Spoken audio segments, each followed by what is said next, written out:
Hello, this is Bryson LaFleur with the Tennis Journal podcast. Today we are interviewing former professional tennis player and current coach at Juan Carlos Ferrero Tennis Academy in Spain, Carlos Cordova. Um, so Carlos, first of all, uh, I would like you to tell me about yourself and your tennis journey to get where you are now. Hi, Bryson. Thank you for the time. And yeah, of course, yeah, that'll be great. Well, my name is Carlos Cordova. I'm from Santa Cruz, Bolivia.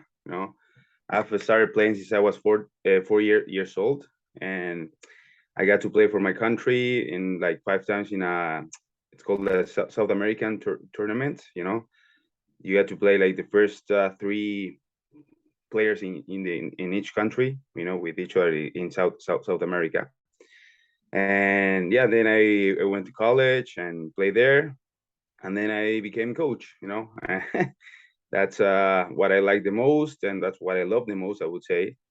And yeah, that's why I do coaching. I coach tennis. Yeah.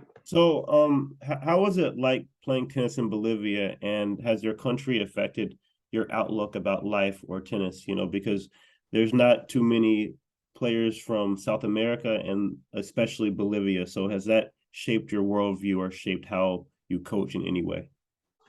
I mean, as a first of all, as a player, like the environment. I mean, like I would say 15 years ago or 20 years ago, like we didn't have that kind of like drive to kind of like go for pro. There are not that many. There were not that many people that went pro. Just like some of the players that we used to play.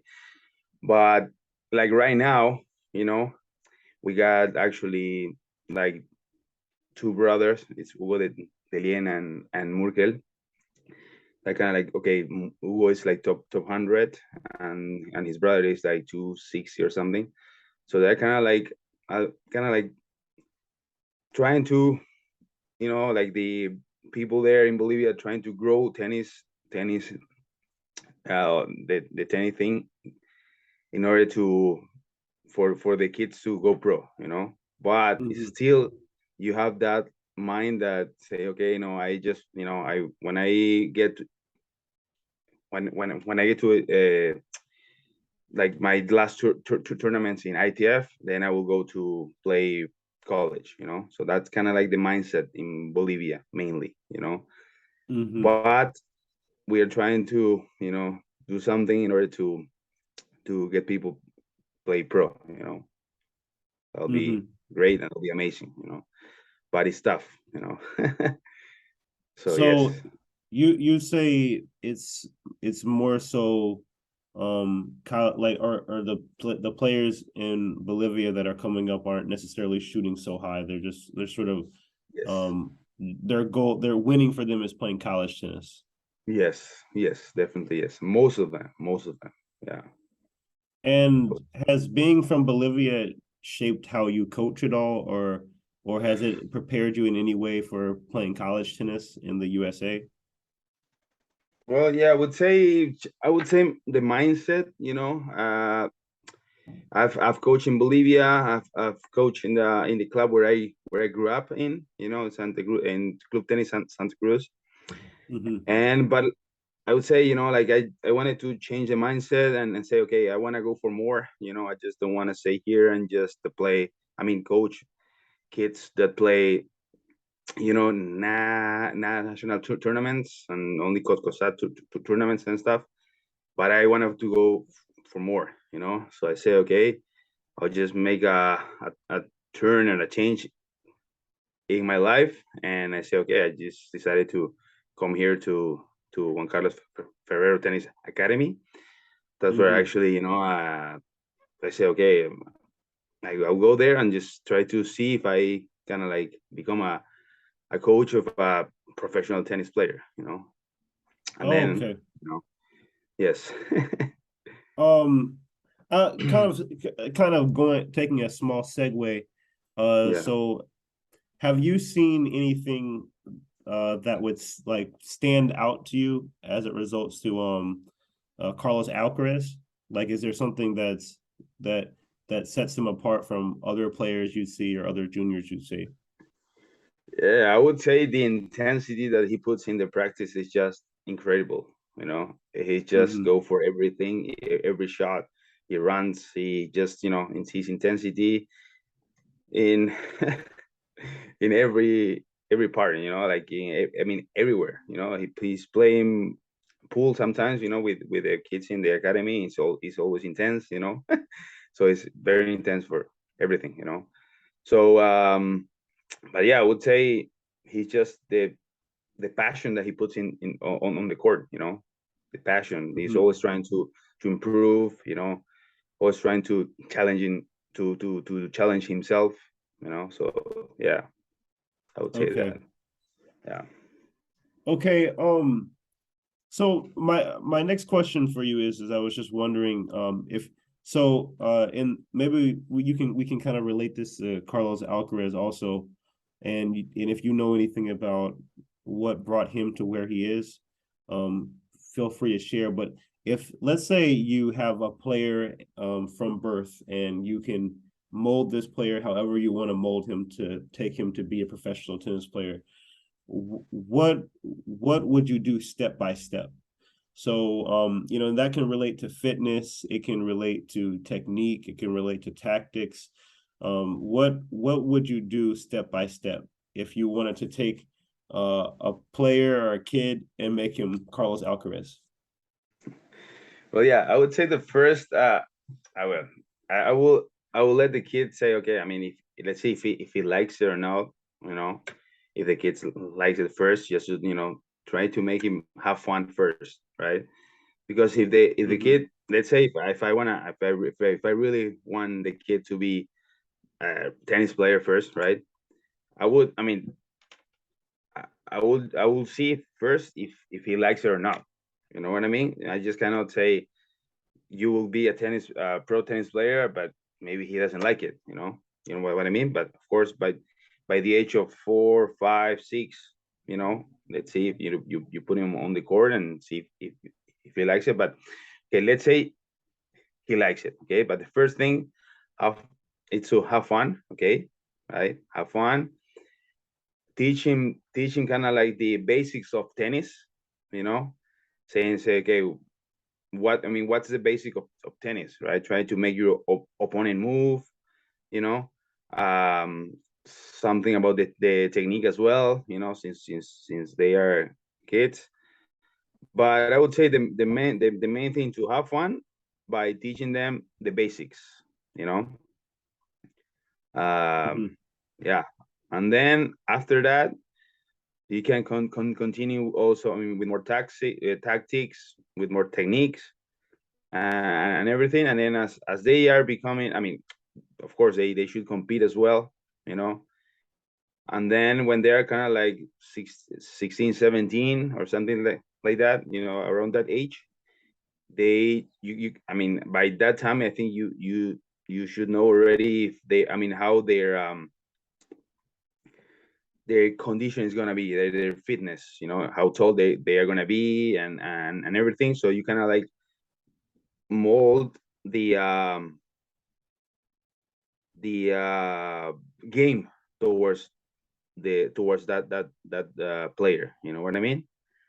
For example, if he's gonna be tall, you kind of like work on his serve more. I mean, serve +1, +2. Or if he's gonna be kind of like or if he's quick on the court, not too tall.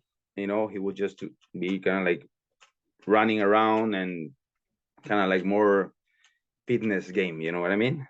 By that, yeah. Mm-hmm. So yeah, I would say that. But it's very important to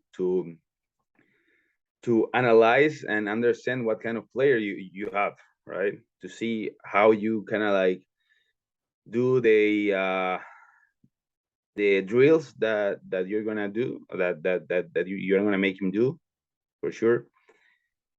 And also kind of like know him, how to get the feeling of how he learns, you know especially. Mm-hmm. So that's kind of like important, to understand who you have as a player, you know, Mm-hmm. physically and mentally as well, and everything. Yeah. Okay, so could you maybe go more in depth about molding a player? So is the player molding a player only based on the player's physical attributes, or is it based on their personality, or is it a bit of both? Or I would say a bit of both. I mhm, mean, physically and mentally as well. There are some that learn. I mean, they have the facility of learning everything quick. You know, and there are some that don't. You know, so or there are some strokes that they learn quickly, and there are some strokes that it takes a bit more. You know, takes a bit more time to learn.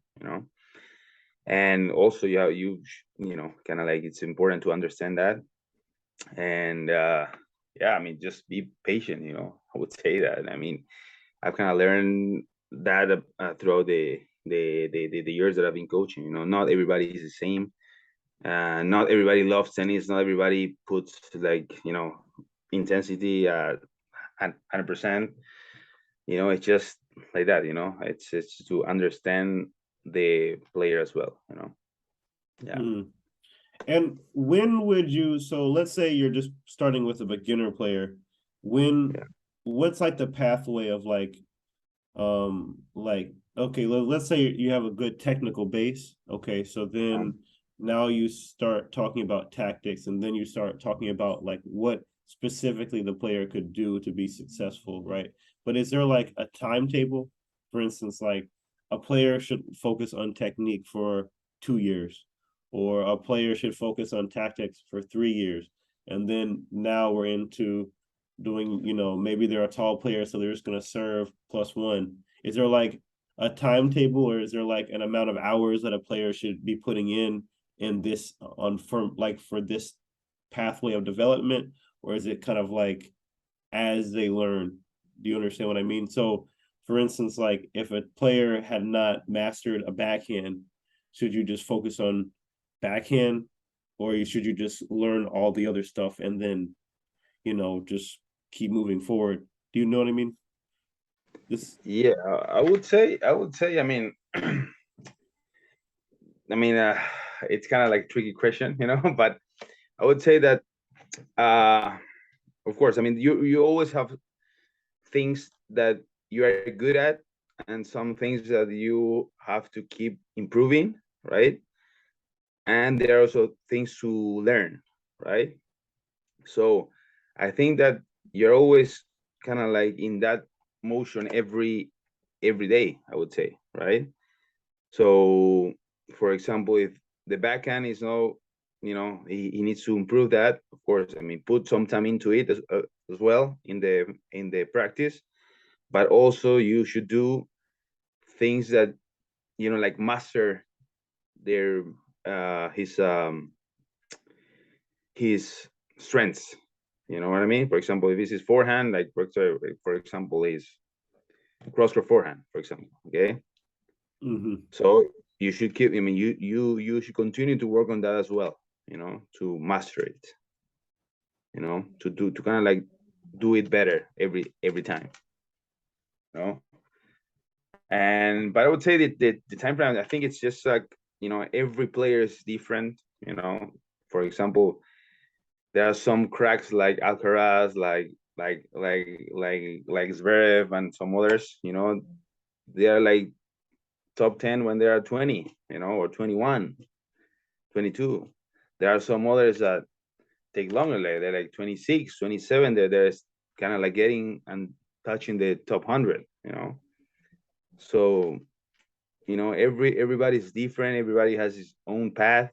And yeah, you just gotta, keep working hard, and that's it, I would say. you know. Okay. Uh-huh. Um, so my next question is, what type of drills do you use? Do you have a framework or set of frameworks that you follow? Sure. I mean, we have. a way of working here at the academy, you know, and it's well known as the competition. Okay, we use competition drills. Of course, I mean, you any drill you do, you have to compete, you know, or you must compete, I would say. For Mm-hmm. example, let's say a simple drill. Let's say, I don't know, two cross curls, one down the line, for example, forehand. Okay. First, you kind of like work through it, you know, and then okay, you will compete. For example, you play one game. If you put, for example, 2-on-1, right? You gotta Mm-hmm. get 6 ball in, for example, depending on the level of the player, you know. For example, okay, 6 balls, 2-on-1 in one area, you know. We use the areas a lot, you know. For example, the when you want to open up the court or you want to get the depth, you know, the ball has to go in the area in order to count, you know. Mm-hmm. So we use that a lot. And for example, you gotta get 6 balls in the areas, you know.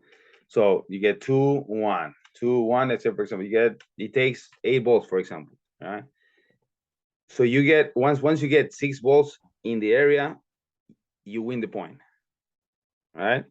So you are 15 love. You know what I mean? And then also again, okay, second point. Boom, 6 balls in the area, great. You are 30 love. You miss before getting 6 balls in the area, you lose the point. So that's 15-30, right? And that's how you compete, you know, in every deal, in every drill we do, you know, kind of like put the competition into it, because this is it's a competition academy, you know. It's a academy that you come to compete, you know. Mm-hmm. So yeah, I would say most of them are, you know, competing drills. Okay, so it's a competition focus. Okay. Competition, yes. So do With the do serve as you well. Yeah. mm-hmm. Serve plus one, serve plus two, return plus one, return plus two.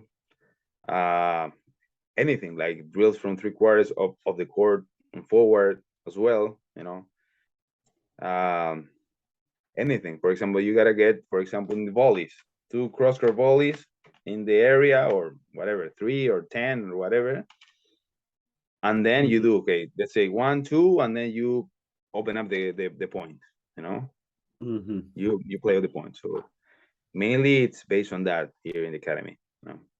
Okay, so do you do technical drills or is it I mean I bet the students are at a level of proficiency already where they don't do too much technique, but do you do that in the academy or is Yeah, it mainly the technique, it's worked during preseason mainly, you know. mm-hmm. But of course, I mean, it depends on, you know, how much competition most of the players have, you know. Like each group has its own calendar and all that, you know. So let's say, I mean, everybody's different, you know what I mean. So for example, you know, as of right now, I'm only with one player, but there are some coaches that are with 5 players or 6 players or 3, you know. So they kind of like see, for let's say, for example, a coach tells his player, you won't compete for 5 weeks, for example, because we need to work on this. That's it, you know, or for 4 weeks. So it kind of like, you know, everybody's different, you know. But Mm-hmm. most of the technical things, you'll get them working the preseason. Okay. So technique November, is more preseason. Okay. January, February, or, you know, December, or whenever you decide to do the preseason, you know? Yeah. Okay. Um so the next question I was wondering is what is it like to coach at Juan Carlos Ferrero Academy? What is it like to, be at a competitive tennis academy environment like this? And do you think that there's something different about like this type of environment versus potentially other, academies? Well, I mean, I mean, from my point of view and the experience that I'm having here, it's just for me, it's just a privilege to be here. Uh, I mean, I'm kind of like surrounded by great coaches here, great coaches, amazing coaches. Like Tony, I can also and ask him questions, feedback about my player, and also like some others as well, like Samuel Lopez. Samuel Lopez is Pablo Carreño's boosters coach.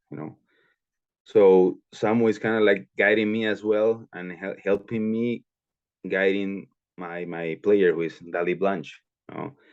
So he's guiding me and he's giving me always tips, how to practice, how Dali can become better, and yeah, I mean, I'm kind of like getting some tips and kind of like guidance, if you want to call it, from him.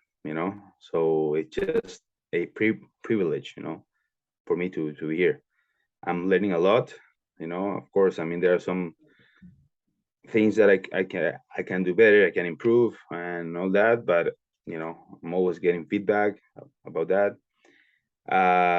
So yeah, I mean, it's a great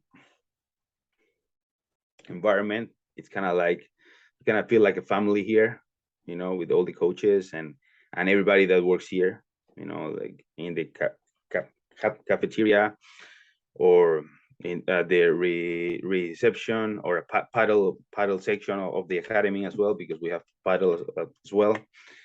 So it's kind of like it's great, it's a good environment here, yeah. Mhm. So, the next question I would like to ask you is, how does fitness balance in with your tactical training or your technical training? So how much time would you spend for the fitness aspect, and what would you say is the importance of the fitness versus sort of other tactical training that you could do in your day? I would say that everything is important. I mean, fitness wise, tactical wise, and mental wise is extremely important. Like this almost 4 months that I've been with Ali, I've been kind of like learning a lot about mental things going on. Because we need to work on with Ali a lot on the mental thing. So I would say that every part is very important. It's in like similar. In every level is the same, but of course, I mean, physically, it's very very important. Like they here, for example, they have in the morning an hour and 55 minutes of fitness, and then in the afternoon an hour and 15 minutes or an hour and 30.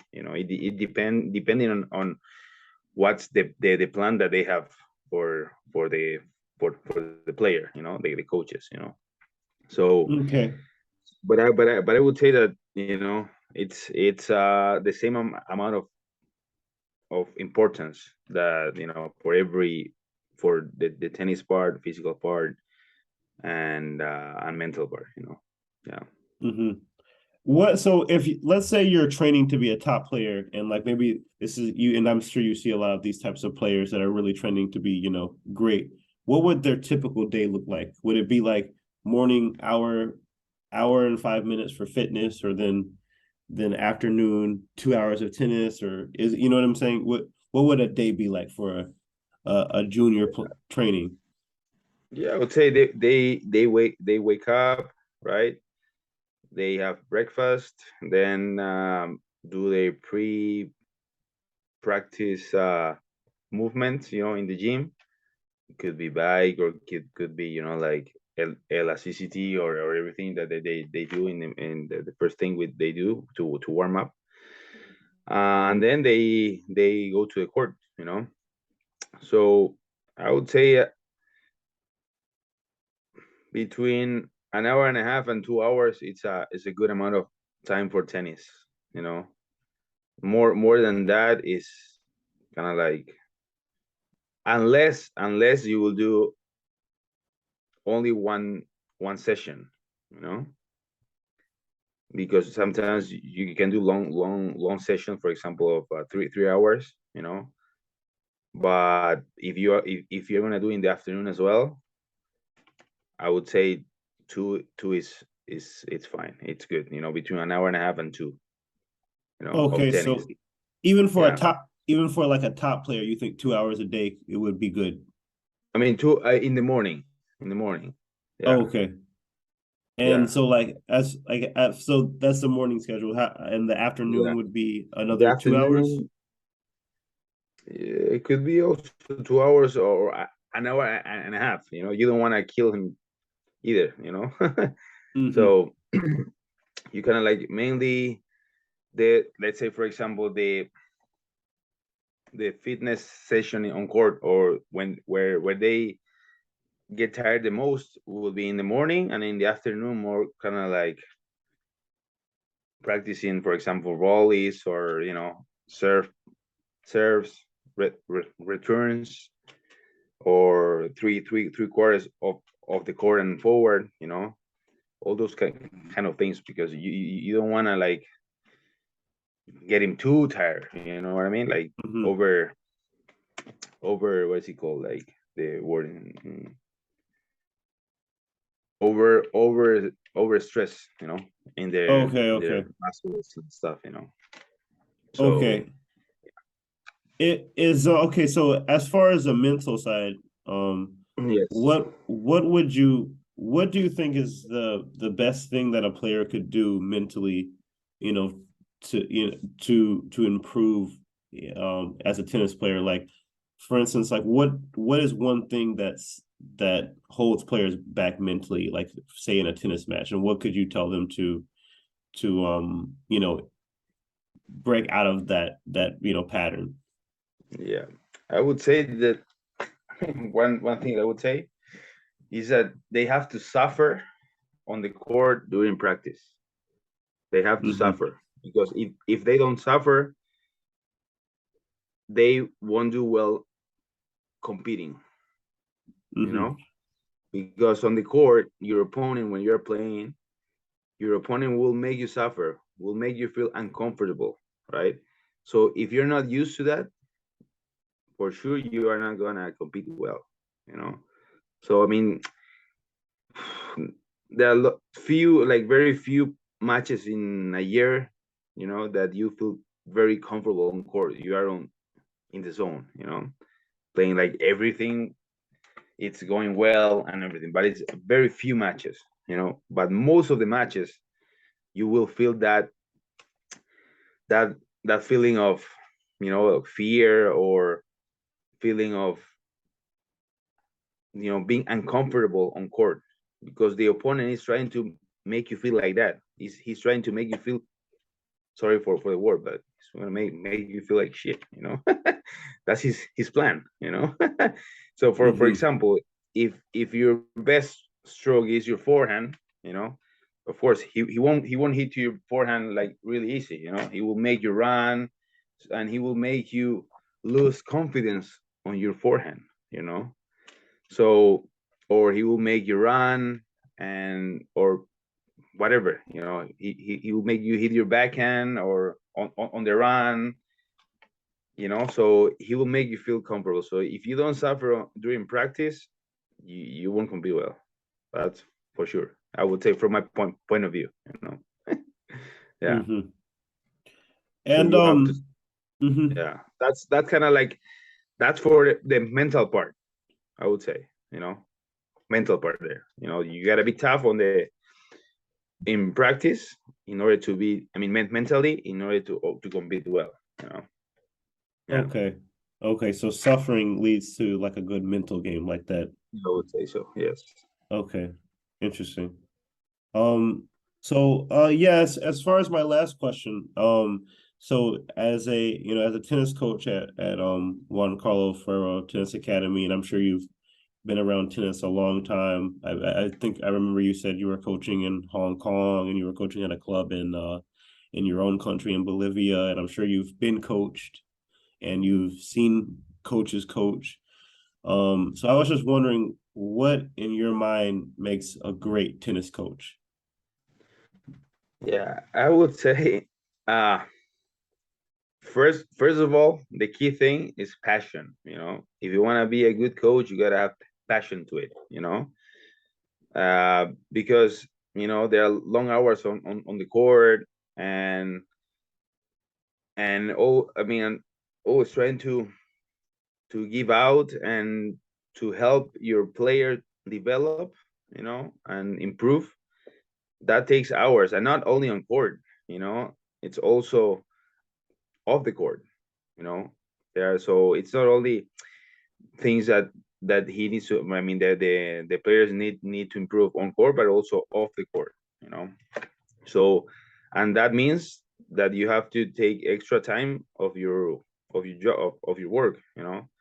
And you gotta have passion to do that. So yeah, I mean, here in the academy is this way. If you kind of like work extra hours, I would say. I mean, extra in you know because you are always with. I mean, for example, meeting with your players, or kind of like talking to them about something that they need to improve or they need to do off the court, or mental sessions with the mental coaches. It's always that extra time that I would say that makes you um give I mean, to give that passion to what you do. I would say that. Mm-hmm. So passion is a key, I would say. And of course, keep learning, keep asking, uh keep getting feedback from other coaches as well. um yeah, that's the only way to keep improving. And here, for example, we have Samuel Lopez, like I told you. We have Tony Martinez as well. Juan Carlos as well. He's open also to give you feedback. The other day I asked him feedback about my player, about the league. Yeah, and he's always open to do that. So Mm-hmm. yeah. And remember that we are we are kind of like the heroes of our players. Once you get there, the what is it called, like when you get the feeling with them, and they trust you, you are kind of like his hero or like his leader.